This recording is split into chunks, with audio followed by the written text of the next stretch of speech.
एखाद्या परफेक्ट फॅमिलीचं चित्र जेव्हा काढलं जातं तेव्हा हसरे आई बाबा आणि गोंडस मुलं याचा समावेश केला जातो. म्हणजे आनंदी आयुष्यासाठी घरात मूल असलंच पाहिजे असं सगळ्यांना वाटतं. मूल असणं याची तीव्रता इतकी जास्त आहे, म्हणजे अशा वाटण्याची, याच्या महत्वाची, की म्हणजे एखाद्या जोडप्याला जर मूल होत नसेल तर त्या मुलाचं दुसरं लग्न लावून द्यायला देखील आधी कमी केलं जात नसेल. खरं सांगायचं तर एखाद्या जोडप्याला मूल असायला पाहिजे हे भारतात तरी त्या खुद्द जोडप्याच्या आधीच इतरांना वाटत असतं. आणि जर मग नैसर्गिक पद्धतीने मूल होत नसेल तर शारीरिक, मानसिक आणि आर्थिक दृष्ट्या थकवणाऱ्या विविध प्रकारच्या टेस्ट, प्रोसिजर सुरू होतात. काही निष्पन्न निघेपर्यंत कुटुंबातले मोठे विविध प्रश्न विचारून त्या जोडप्याला हैराण करून सोडतात. आणि खूप प्रयत्न करूनही जेव्हा घरी पाळणा फलत नाही तेव्हा आई बाबा होऊ न शकलेले दुःखी होतात. बाळ न होण्यासाठी आपण तर कारणीभूत नाही ना, या जाणीवेने अपराधीपणाची, शरमेची भावना बाळगतात. आणि खास करून ती स्त्री, म्हणजे आई पण हातातून निसटलेली ती स्त्री खूप जास्त निराश होते.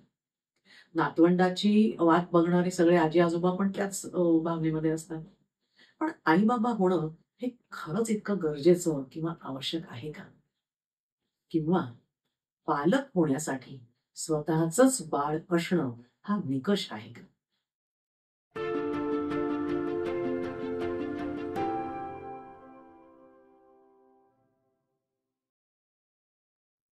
नमस्कार.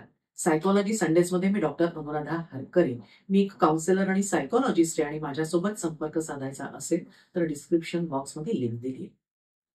मातृत्वाची आस असणं, स्त्रीच्या आयुष्याला मूल झाल्यावरच पूर्णत्व येणं, आपल्या वंशासाठी कोणी वंशाचा दिवा किंवा पणती असणं आवश्यक आहे, अशा बाबी ऐकत आपण मोठं झाल्याने त्या इतक्या खऱ्या वाटतात की तसं नाही झालं तर आपल्या हातून खूप काहीतरी निसटलंय, आता आपल्या आयुष्याचा आनंद संपलेला आहे याच्यावर विश्वास बसायला लागतो. आणि मग सामाजिक दबाव, म्हणजे जे सगळे ज्येष्ठ आहे, नातेवाईक आहेत, आई वडील आहेत, त्यांचं आता गुड न्यूज कधी देणार, बाळ कधी होणार, 2 वर्ष झाली लग्नाला, सगळ्या गोष्टी वेळेवर व्हायला पाहिजेत, तुम्हाला एक मूल झालं की आमची जबाबदारी संपली, अशी सगळी ही वाक्य त्या जोडप्याच्या कानावर यायला लागतात. मग हळूहळू काही घरगुती उपाय किंवा इतर नातेवाईकांच्या IVFच्या सक्सेस स्टोरीज हे सांगणं सुरू होतं. फारच उशीर झाला तर अडॉप्ट का नाही करत, असे सल्ले पण दिले जातात.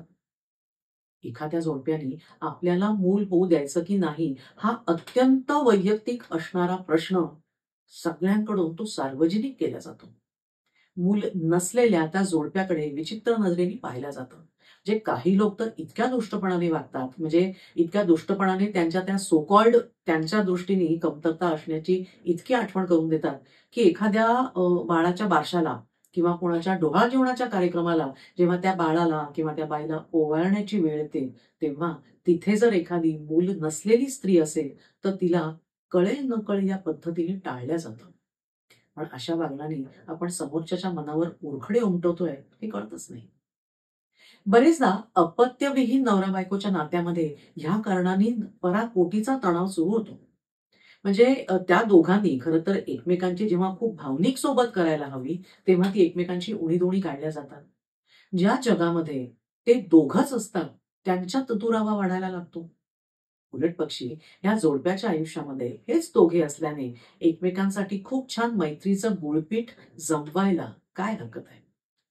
आपल्या चिंता, फ्रस्ट्रेशन्स त्या जोडीदाराशी भांडून, त्याला ब्लेम करून, त्याला दोषी ठेवून असं न करता एकमेकांची काळजी घेत एकमेकांना आपला सहवास कसा परिपूर्ण बनवता येईल यावर भर द्यायला हवा. अर्थातच घरात मूल असेल तर वेगळा आनंद असतोच. पण मूल नाही म्हणून दुःखी असतं असं का? आम्ही दोघे कुटुंब, आमचं दोघांचं तृप्त समाधानी कुटुंब असं का नसेल? म्हणजे असं असू शकतं ना. इच्छा आहे पण मूल होत नाही, त्यांना चाइल्डलेस अशी टर्म आहे.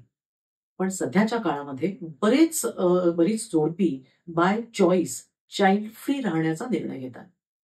आता आपल्या या निर्णयाचा, म्हणजे चाइल्ड फ्री राहण्याचा, कुठल्याही पद्धतीने पश्चात्ताप होऊ न देता आनंदाने परिपूर्ण छान आयुष्य जगतायत. मूल होऊ न देणं ही त्या जोडप्याची निवड आहे, त्यांचा चॉईस आहे तो. आणि तो चॉईस त्यांना आनंदी राहण्यापासून थांबवतच नाहीये.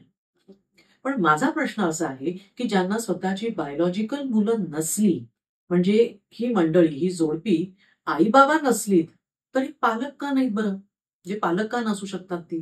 कारण पालकत्वाची व्याख्या ही खूप वेगळीच आहे. म्हणजे अशा या जोडप्यांकडे ज्यांना मुलं नाहीत, अशा या जोडप्याकडे कितीतरी भाचे, पुतणे, शेजारी मित्र-मैत्रिणींची मुलं ही बिनधास्त दंगा करतात येऊन. आपल्या घरासारखा हक्क दाखवतात. जे स्वतःच्या आई-बाबांसोबत नसतील, इतकी जवळ या अशा आत्या, मामा, मावशी, काका, काकू यांच्या जवळची असतात. त्यामुळे पालक म्हणून या एक्सटेंडेड फॅमिलीमधल्या जोडप्यानी, ज्यांना स्वतःचं मूलबाळ नाही, त्यांनी बच्चे कंपनीवरती संस्कार करणं, त्यांच्यावर प्रेम करणं, त्यांची काळजी घेणं, त्यांना मनापासून ते आवडतं आणि त्यांना जमतं सुद्धा. तेव्हा पालक होण्यासाठी स्वतःचीच मुलं असण्याची गरज नाही. म्हणजे पालकत्वाचे जे डूज आणि डोंट्स आहेत, हे त्यांनाही तेवढेच लागू होतात किंवा व्हायला हवेत. मुळातच मानवाचा वंश वाढवण्यासाठी मूल जन्माला घालणं हे एवढंच नाहीये ना आपल्या म्हणजे मनुष्यामध्ये. कारण की प्रजोत्पादन हा एकमेव हेतू नाहीच आहे. वात्सल्याची उर्मी हेही महत्वाचं कारण आहे. पण त्याच वेळी फक्त जन्म देऊन पुरेसं होतच नाही. कारण जन्माला घातलेल्या त्या मुलाला अतिशय सक्षमपणे एक उत्तम नागरिक म्हणून या मोठ्या जगामध्ये स्वतंत्र व्यक्ती म्हणून पाठवणं ही एक अतिशय आव्हानात्मक जबाबदारी पार पाडायची आहे. त्यामुळे या जोडप्याला आई-बाबा स्वतः होणं शक्य नसलं किंवा त्यांनी स्वतःहून तो निर्णय घेतला असला तरीही पालक म्हणून ते अधिक जास्त चांगले किंवा यशस्वी असू शकतात. तेव्हा यांच्याकडे समाजाने मोठ्या मनाने पाहायला पाहिजे. पण ते म्हणजे शक्य लवकर होत नाही. या जोडप्याच्या घरी इतरांच्या घरी असतील अशी 1 किंवा 2 एवढीच मुलं नाही. ह्या कारणाने यांना बरंच काही ऐकून पण घ्यायला लागतं. जसं त्यांना काय खर्च आहे? दोघंच तर आहेत राजा-राणी. काय असतं काम दिवसभर? दोघंच तर असतात. अशा ह्या शेलक्या टिप्पणींनी त्यांच्याप्रती असणारे कुत्सित विचार बाहेर पडतात. तेव्हा चाइल्डलेस किंवा चाइल्ड फ्री कुठलंही कारण जरी असलं, तरी एखाद्या जोडप्याला मूल नाही, अशी जर परिस्थिती असेल, तर काही बाबी ह्या इतरांनी कटाक्षाने पाळायला हव्यात. जसं की कळल्यावर, म्हणजे तुम्हाला किती मुलं-बाळ आहेत? काय तुमच्या घरी? "नाही, आम्ही दोघंच असतो." असं म्हटल्यावर, "अरे, हो का? का गं? प्रयत्न नाही केलेत का? अगं, त्या डॉक्टरांकडे जायला पाहिजे होतं. हे अडॉप्शनचा विचार का नाही केला?" "नाही गं, मुलांशिवाय ना घर अपूर्णच वाटतं नाही म्हटलं तरी." "पण काय करतो गं दिवसभर? कंटाळा नाही येत? ही आमची पिंकी घेऊन जात जा खेळायला तुला कंटाळा आला की." हे असं काहीतरी बोलत किंवा कधी-कधी मग कुत्रा का नाही पाळत, असं देखील सांगतात. तेव्हा या पद्धतीने त्यांच्याशी बोलणं टाळलं पाहिजे. मूल न होण्याच्या किंवा मूल न होऊ देण्याच्या त्यांच्या ह्या निर्णयावर किंवा समस्येवर जे काय असेल, त्यांना आपण सल्ला देण्यापेक्षा म्हणजे काय करायला पाहिजे याचा सल्ला देण्यापेक्षा, कारण त्यांनी आपल्यापेक्षा अधिक तेव्हा विचार केला असतो. तेव्हा त्या परिस्थितीचा, त्या निर्णयाचा आदर आपण करायलाच हवा. खरं ना?